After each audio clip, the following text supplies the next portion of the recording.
Hi guys, it's Anita. Welcome to Mindfulness Mondays. I'm going to talk to you today about how to breathe efficiently when we are not getting, that's why I started this course with water and now oxygen, O2, the fundamental building blocks of life to fuel our brain and our body. It's really hard to be mindful.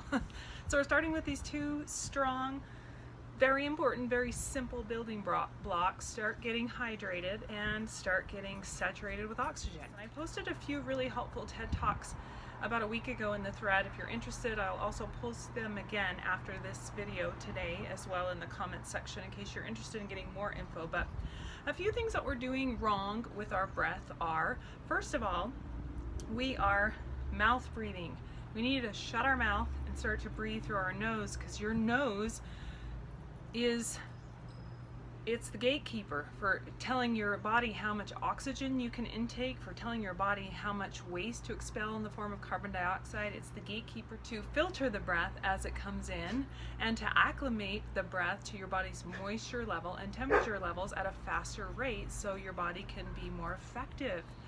So your nose does really cool things, but also not only does nose breathing do really cool things, we're starting to become mouth breathers, which, if you watch the male TED Talks guy talks about this, messes with our jawline, causes stress in our jawline, causes that kind of drop jawline, and it feeds into conditions like asthma and allergies because we're really hyperventilating. That kind of feeds and exacerbates those conditions. So if you want more information, watch the male's TED Talk, but start focusing on your nose. If there's one thing I can tell you that would fundamentally change how much oxygen your body can intake, and just feeding your brain with that fuel that it needs so much, is just to start nose breathing. Okay, now the second thing I'm going to tell you from my own experience about nose breathing, because I spend a lot of time doing a meditation called Anapana, and every time I go to a Vipassana sitting for like the first 3 days, 10 hours a day, I'm just doing this nose breath, this Anapana nose breath. In pretty much any traditional type of meditation practice, they will teach you to breathe through your nose. Anapana meditation is really simple. You just close your eyes, close your mouth, shut your mouth, and breathe through your nose. I'm going to tell you that over and over. And if you just breathe for 1 minute and just focus on the breath, feeling the breath as it comes in through the nose, just every time the mind wanders, come back to the nose and just focusing on the breath. And you're going to breathe your bare breath, your organic breath. If it's fast or deep or slow or shallow, it doesn't matter. Just focus on the breath, the nose breath. And then the other thing that we're doing is we are stress vertical breathing, and we're sucking in the belly. Like it starts here. We start to about age 4 or 5. We totally hose ourselves over, you guys. You see a baby when they breathe, their belly's all fat and distended because they're dropping down, they're breathing through the diaphragm, their belly's relaxed, their sympathetic nervous system hasn't been turned on chronically like we've turned on ours chronically. So start with the belly and work our way up from there. So first of all, you have that moment when you're about 4 or 5 or 6 years old and somebody pokes your belly and you're like, it's like the Pillsbury Doughboy moment. And then you start to get older in your teenage years and you're like, I gotta look good, I gotta look good. Or if you're, a female, even males are doing that now. We like suck it in and hold in our belly. And as soon as we do that, it just triggers this visceral reaction to trigger that fight or flight stress mechanism in our body. The other thing that this vertical breathing does also is it gets us to scrunch all the way up here and start focusing up here on our breath when we need to be down here, like diaphragmic breath. Yes? So, and this isn't not in congruency with nose breathing that I just was talking to you guys about, because really your breath starts at your nose and it animates your entire being. It's called prana. Prana is a life force energy through your whole body. Oxygen permeates every cell in your body, so your breath isn't just here, it's through your whole body. But we want to start that chain through the nose. So we close the mouth, let the nose do its 30 functions, do its job as the gatekeeper, and then from there we go, what's going on in our body with that breath? Okay, so as we breathe vertically, we start to lift up You know, the female lady was talking about this type of breathing, this stress type of breathing, and she said when you go into the doctor, it was such a beautiful point. They put the stethoscope where? Like they put it up here, and then that teaches us, oh, this is where we deep breathe, right through my chest.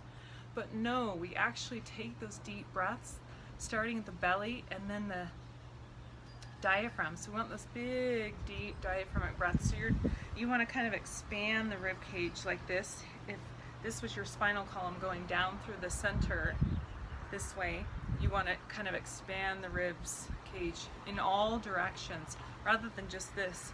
Also, another point she brought up was like, what do you do when someone tells you just take a deep breath and relax? Just close your eyes and do it right now and see what happens. She says chances are you're doing this. And every time we pick up that stress response, that's vertical breathing. So breathe.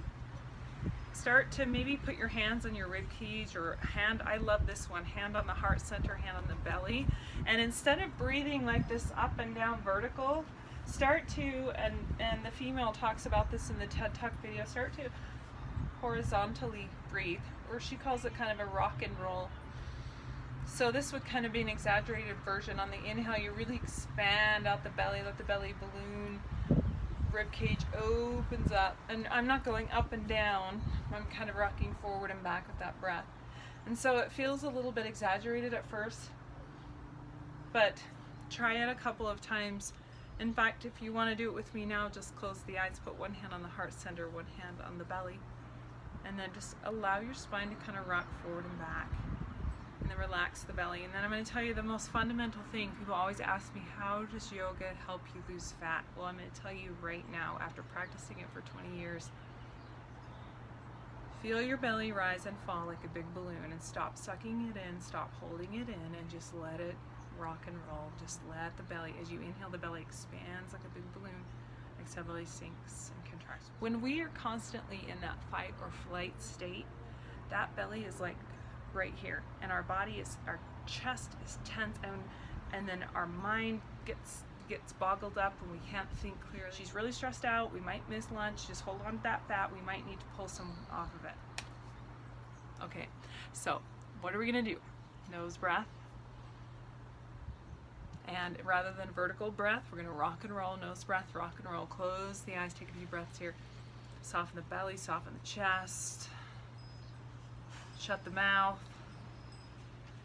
And just as you do that, also you're massaging those internal organs. So now we just turned off that fight or flight. We went in to rest and digest. And the really cool thing about that rocking, rolling, and letting your belly do that is you're massaging all those internal organs. You're helping yourself digest your food. You're also, when you do that, what is it doing? Like, it's activating your circulatory system, it's activating your digestive system, it's helping with your cardiovascular. It's just like this big gentle massage in those organs, and then it's telling the rest of the body, oh, don't worry, we have what we need. Don't worry, chill out, enjoy life, breathe, be mindful. Now, can you see, you guys, how important the breath can be on a practice of mindfulness? We can either live up here, I'm always telling you guys this, or we can live down here, where the rich juiciness is, where there's fertile soil. We can cultivate this, or we can cultivate that. So, all right, I hope you guys enjoy these Mindfulness Mondays. If there's any topic that you want me to cover as I get rolling on, I'll start taking some requests if you have any. And I hope you have a fabulous day today. Namaste.